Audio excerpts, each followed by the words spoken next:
This program airs statewide on California Public Television and is a California's Gold classic. This series is endorsed by the California Teachers Association, the California School Boards Association, and the California Library Association. Technically, they're called gastropod mollusk, and these shellfish have been around for millions of years. At one time, they were found in extremely large numbers all the way up and down the coast of California. Well, today, these mollusks are almost non-existent from San Francisco south, but their role in our state's history and folklore is still very much alive. And this mollusk, this big old shellfish, is still very much a part of California's gold.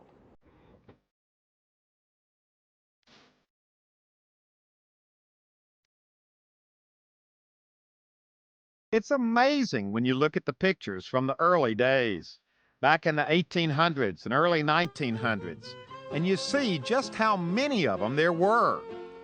Huge mounds of shells. And let's stop using the technical scientific name right now and just call them what they are, abalone. Now, as we said earlier, abalone were once so plentiful all up and down our coast that we took them for granted. There were millions of them, a seemingly inexhaustible supply. And commercial abalone harvesting was big business, along with just taking them for personal consumption. But over the years, all that changed due to a number of factors, including pollution, over-harvesting, and the return of those pesky little sea otters who love to eat them. Today, it's reached the point where there's no legal taking of abalone south of San Francisco.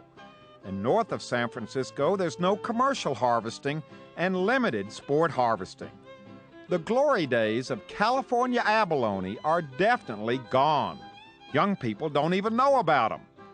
But if you're curious and want to learn about abalone and their rich and colorful past here in California, the place to go is Point Lobos State Reserve, just south of Monterey.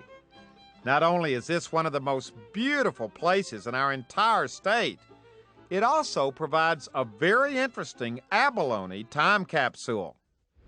Well, we've done it now, Jerry. We picked the windiest day of the year to come up here to Point Lobos, but we're here. Yeah, it's certainly one of the windiest days. We're having gale force winds right now. Huh? We're going to see gusts of 50 miles an hour. Really? Yeah. And we're standing right out on the point, That's for so sure. we're getting the brunt of it. Yeah, you better believe it.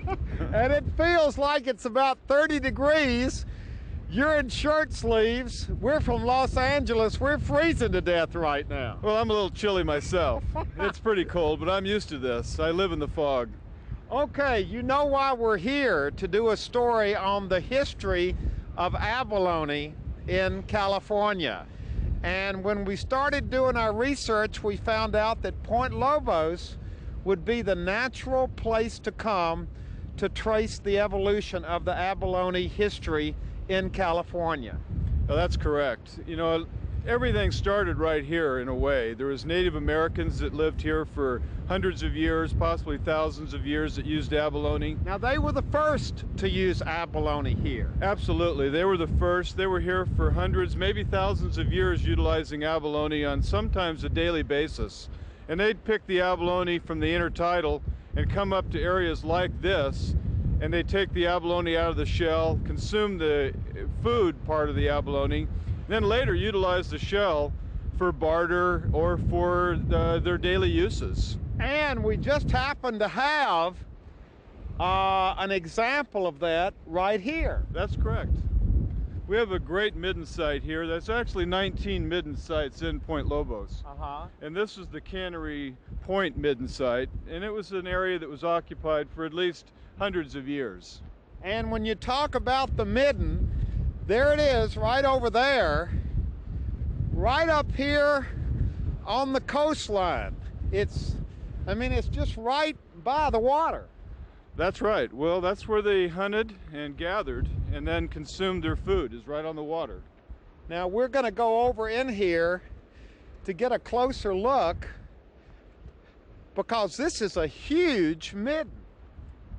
Most of the middens that we have in Point Lobos are extensive and they spread out. You have to realize that the Indians were here for thousands of years in some cases. We know that there's Indian occupation in California that goes back at least 10,000, maybe 13,000 years. And this midden, for those who don't know what a midden is, was basically a kitchen site. A kitchen site where they would cook. And boy, there's shells. Look at this. They're everywhere. That's right. Well, they were, as I said, they were here for a long, long time, and they gathered abalone for food whenever they could during low tide periods. How would they eat them? One of the things they did was they would cook in baskets with stones, and they probably ate it raw occasionally. And once they used the abalone from the shell, they would use the shells to make fish hooks. They would barter with other Indians inland for pine nuts, and use the shells for bowls, for seeds, and also use the shells for digging. Now this would happen with groups of Indians all up and down the California coast, right? All up and down the coast, all the way into Baja, actually, and into Oregon and out on the Channel Islands. Now we've walked about 1/8 of a mile from Cannery Point, where we started out this morning. And Jerry, this is a magnificent view here, and this is chapter 2 of the abalone story here at Point Lobos.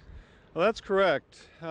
What we have here is a cabin that was built by Chinese, probably around 1850, 1851.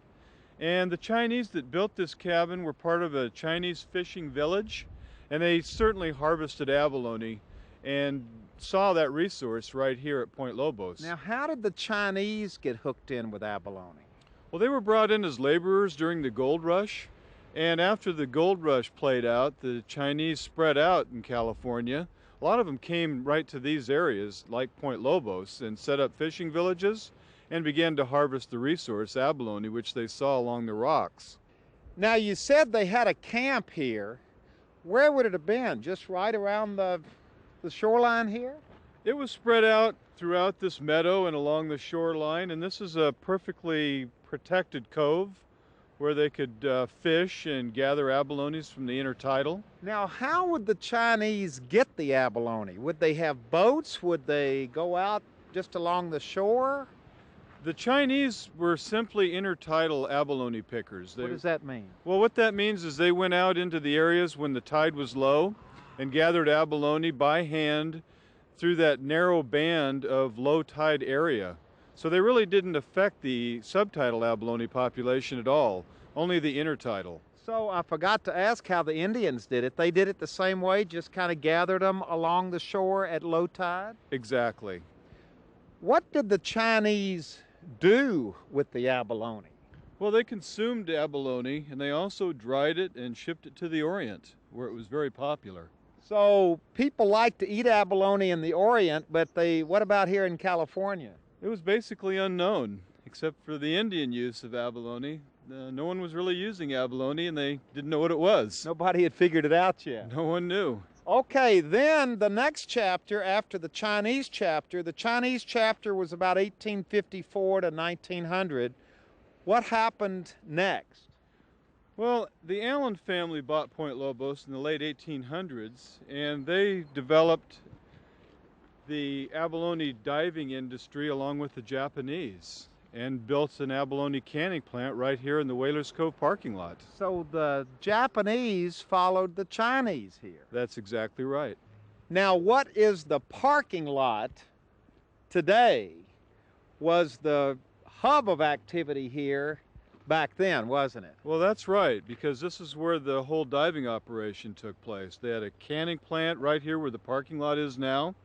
They launched their boats right here. So the boats would have been right out over here. Numerous boats were anchored out in the cove that they used for diving and for moving abalone back and forth. So wait a minute, that means the Japanese were the first to do something other than just pick up the shells along the coast at low tide. That's absolutely correct.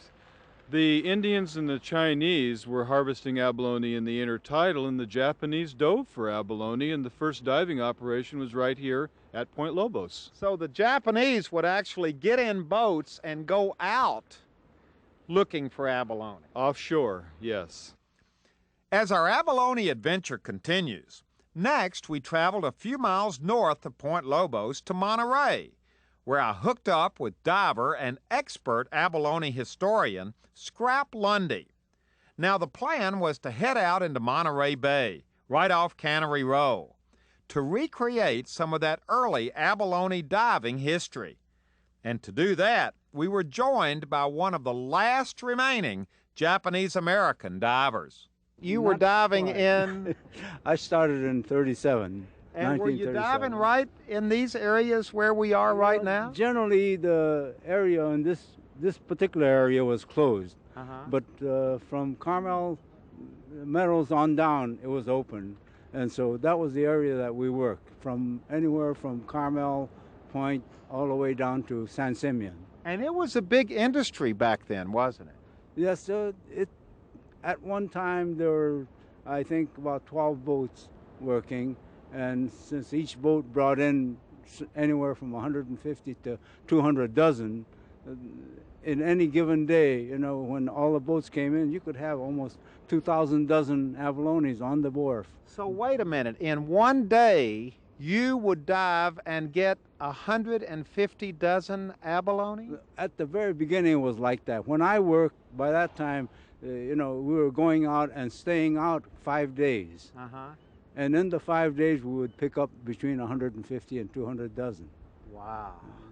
Well, now we're recreating a little bit of history here because this is what you would have been diving in, isn't it? Those are the very things that we wore, the Uh-huh. helmets, shoulder plates, and the diving suits. Well, how long has it been since you've been in one of these things? Well, I stopped in 1949. Well, you're starting again today. Are you ready? I'm ready. All right, let's see. How does this work? Let's do it. They would be getting into their suit and their equipment on the way to the dive site. Uh-huh. And that's a rocking, moving boat. Trying to do all this was a pretty good trick. Wow. Looks like you're getting in a straitjacket there, Roy. Almost. That is a shoe. It sure is. How much is it? I can hardly hold this thing up. How Probably about 18 pounds. that is amazing. Yeah, you needed it to keep your feet on the bottom and get good traction. Now, this is exactly what you would have worn? My shoes were 16 pounds, Wow. all homemade. Look at these things. Now, what's happening now?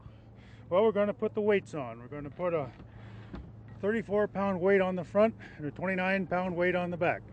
Good grief, you are weighted down. They'll keep you on the bottom, too. How could you ever get up once you got down? You need strong men on top. To pull you back up. Yes. Oh my gosh. Now this is amazing. What you just told me, I had never thought of before, how important this line is right now. That's why it's called the lifeline. If a diver falls off the ladder without his helmet on, the suit fills full of water and he goes down like a rock, and there's no way we can pull him up in time. With all these weights on him, he would sink like a rock. Absolutely. So right at this point, when you're on the ladder, without the helmet on, is one of the most dangerous points in the whole scenario, right? Yeah, just getting from the seat where you were dressed onto the ladder is probably the most important time. Yeah. Well, wait a minute. Let me hear that. I hear the hiss. Yes, that's the air coming in. So there's air in there. There had better be. Well, nice to be here as part of this. This is a really historical moment here. Put that helmet on him. And you just screw it on, or does it? It's an eighth of a turn. There he goes. There he goes.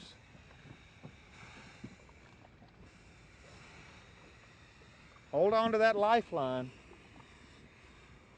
Oh my gosh. It was so exciting watching Roy going into the water all suited up.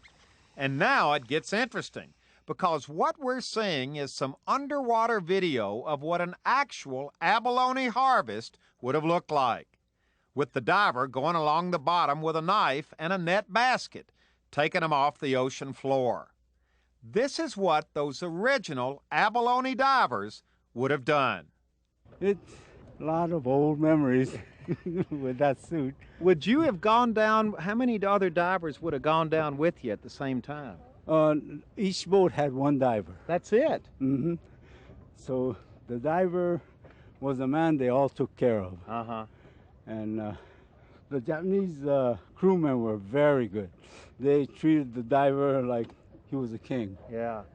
That's the abalone basket, the one that we put the abalone in when we take them off the rocks. And here is, well, this is an abalone, but it's not really an abalone.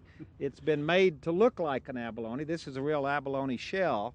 And the man that made that is a real craftsman. Yeah. It looks exactly like it, like the live one. What would happen? You would take them right off board into one of these canneries or one of these places? It was all the processing plants for the abalones were on Fisherman's Wharf. And the processors would hire all the people that were able to work and who had a little experience, and they would shuck the abalone, wash them off, trim the edges, and trim all the black off, and then there would be one person who would use a slicing machine and slice them into steaks the long way, so that they would be, maybe, I guess they're about 5/8 of an inch thick. And then that would all go into boxes, and the pounders would then take over from there, and they would pound the abalone with little wooden mallets. Yeah. On little pre-made tables. You know, it's amazing to hear these stories, because these are stories from a almost forgotten part of California's past. Yeah, it's nice to think that this could be remembered. It was an era that is not going to be repeated anymore. Hi guys. How you doing? Good. All right. I'm Jerry Loomis, and I'm going to be talking to you guys today about abalone. Can we go inside? Sure. Great. Just call me Jerry. Okay. Before long, we were back at Whaler's Cabin at Point Lobos. A class from Carmel River School was visiting there for a first-hand lesson about abalone. Jerry, the park ranger, and Roy Hatari were both there to talk with the students about abalone history. Now, it was all very interesting to listen to, but the high point of the afternoon for the students and me was the hands-on demonstration. Okay, now the fun begins, you guys. We're going to take this abalone out of the shell and remove the intestines and talk about the different parts of the abalone, and then we're going to slice it up and we're going to pound it, we're going to cook it, and then we're going to eat it. Does that sound like fun? Yes. Okay. Well, let's take it out of the shell first, and we have to do that by popping it out and pulling the abalone out. And we had a question about whether or not this was a boy or a girl abalone earlier. Let me just show you the shell. See how pretty the inside is? That's called mother of pearl. And there's a little pearl beginning to grow right here because of a parasite on the outside that's trying to bore into the shell. So here's a shell, and I'm going to send these home with Joyce, your teacher, so you'll have these in the classroom to look at later. So what we've got here is a boy abalone. And I say that because the gonad is brown. The boys have brown gonads. Okay? Girls have green gonads. So that's how we tell if it's a boy or a girl. And we have a boy, and when we take the intestines off, it's a little bit messy, but that's what we have to do. We take the gonad off, and it's got two stomachs. We take both those stomachs off. And then we're going to clean it, and we're going to slice it up. We're going to remove what we call the epipodium now. Can you guys all say that? Epipodium? Epipodium. All right. Those are the feelers that the abalone uses to feel kelp that drifts by. So these little feelers that you can see make up the epipodium, and then up here in the front are the little eyes and stuff that it uses for seeing. It can't see very well, but it can sense light. And so when it senses light, it will, or a lack of light, like a shadow, it can clamp down onto the rocks. So what I'm going to do now is I'm simply going to put a little slice in this area between the foot and the epipodium, and then I'm going to skin the abalone, and I'm going to pull all the excess membrane off of it so that we just have a neat, clean piece of abalone muscle or meat. This is a tough piece of meat here, isn't it? Extremely tough, and it has to be tough because is that all muscle? That's all muscle, and it has to be strong to be able to withstand the force of breaking waves and hundreds of pounds of force created by the breaking of waves. But how could that be good to eat? It's pure muscle. The reason that it's good to eat is because we're going to pound it, and we're going to tenderize it by pounding it. After we get the epipodium off, we'll slice it. I like to do this because it allows us to get rid of a lot of the membrane that would curl up in the frying pan. What is this? Is this That's the epipodium. The epipodium. Yeah. Anybody want to hold the epipodium?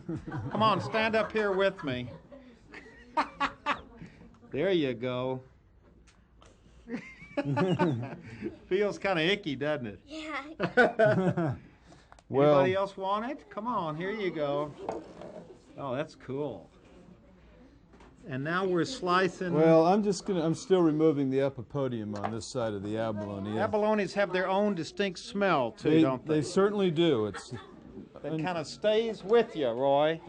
Yeah, it's very, very slimy. How did they ever figure out that this was edible? I couldn't tell you. Because, I mean, looking at it, you would never. You wouldn't have known. I guess, you know, you live along the ocean and if you're hungry, you start exploring different food sources and eventually you come up with some. How they ever figured out how to eat it, though, is beyond me because it is so strong and tough. And how the Native Americans used it, I'm really not too sure. I don't think that they knew to pound it.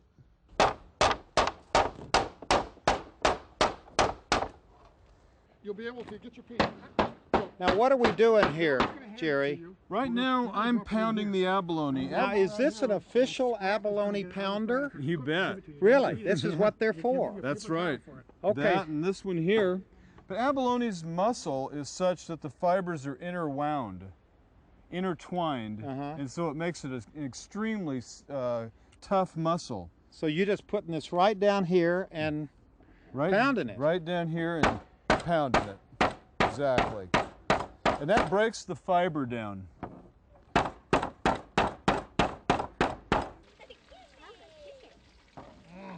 Here you go. Is there a name for what we're eating now? This is red abalone. But I mean, the way it's prepared. Well, it's a deep-fried abalone. in seasoned breadcrumbs. I got you. And this is basically the same recipe that... This is the same recipe, essentially, that Pop Ernst used on Wharf 1 in Monterey.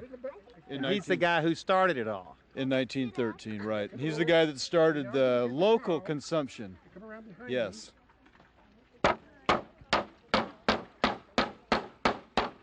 Now, this has been quite an experience for your kids, hasn't it? Yes, it's been great. Did they know much about abalone? Did you kind of prep them, get them up to speed? We do some studying about it before. They've drawn the dorsal side and the ventral side, so we have exposed them. But being here today brings it all into pretty sharp focus, doesn't Absolutely. The Rangers do such a great program for us. it? Okay, we've got our abalone. Has everybody got their abalone? Yeah.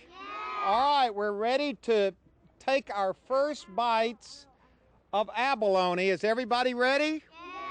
Yeah. Okay, 1, 2, 3, eat.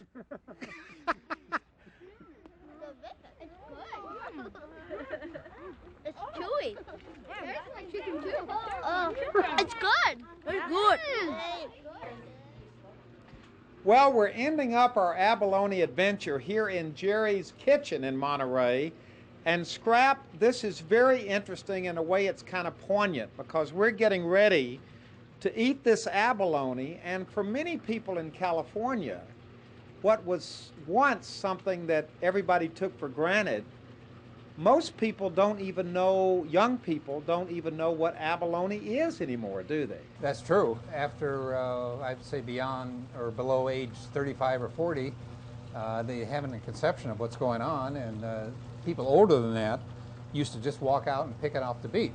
Because I've heard these stories about, especially down in Southern California, people would go to the beach, go out and pry the abalone off the rocks, cook them up right there on the beach, and that was a beach party.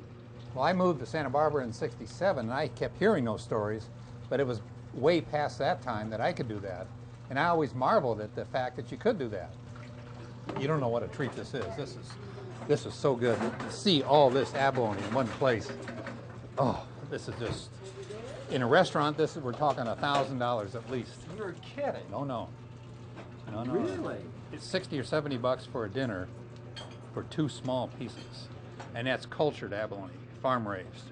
A plate full of abalone steaks like this is really a rarity. It's not something that everybody gets to see even. You know, Really? much less eat. So it's that unusual just to even see this much abalone. Really, it's something that you really, unless you're really lucky and have a friend like Jerry, that you will see abalone steaks on a platter like this. Isn't that amazing, though? Because growing up in California, did you ever think that this would be a rarity to see this? I really never gave that a thought. You know, it was so plentiful. When I was getting abalone, you know, it was picking up a dozen was just normal for anybody to do. Yeah. You know? And now we've got 2 here tonight. And everybody's going to be fighting for their steaks.